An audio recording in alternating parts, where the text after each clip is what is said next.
Magandang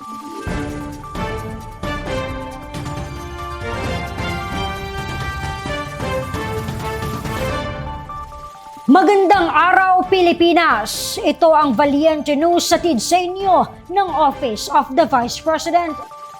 Sinuyod ng Office of the Vice President Southern Mindanao Satellite Office ang iba pang malalayong paaralan sa Balabac, Palawan.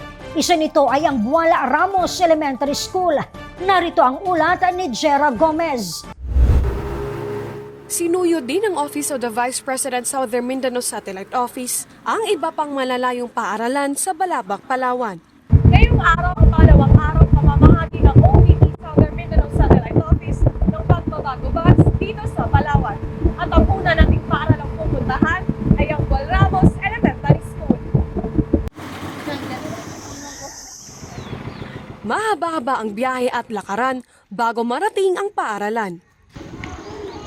Isa sa mga nakatanggap ng pagbabago-bag ay si Ashley, 12 taong gulang at nasa ika-4 na baitang. Sabi niya, labis ang kanyang saya sa natanggap na pagbabago-bag at school supplies.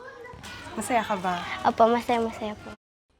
Ipinagpapasalamat din ng guro na si Ronilo ang pagbabago campaign ng OVP, lalo't isa ang kakulangan sa gamit pang eskwela sa hamon ng maraming mag-aaral sa isla. Malayo na kasi umano ang kanilang paaralan sa sentro ng Balabac, kaya't pahirapan ang pagbili ng school supplies. At karamihan sa mga pamilyang naninirahan sa Sitio Bual, Barangay Ramos ay umaasa lamang sa tulong ng gobyerno. Mga bata dito karamihan, walang mga bags, walang mga school supplies. So, kasi yung mga bata natin binubuo nito ng mulbog na indigent dito sa Balabac. So, napakahirap sa kanila ang bumili ng mga bags, lalo ng mga school supplies. Sa kabuuan, 244 na mga learners ang nahandugan ng pagbabago bags ng OVP SMSO.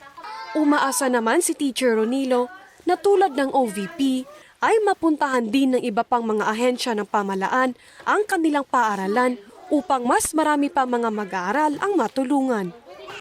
Mula dito sa Barangay Ramos sa Balabac, Palawan, ako po si Jera Gomez. Lahat para sa Diyos, bayan at pamilyang Pilipino. Valiente News. Abangan mga mag-aaral mula sa Kulugkog Elementary School nagtatanggap ng pagbabago bags mula sa OVP SMSO. Ako si Claudette Loreto para sa makabuluhan, naninindigan at matapang ng mga ulat at impormasyon. Maraming salamat.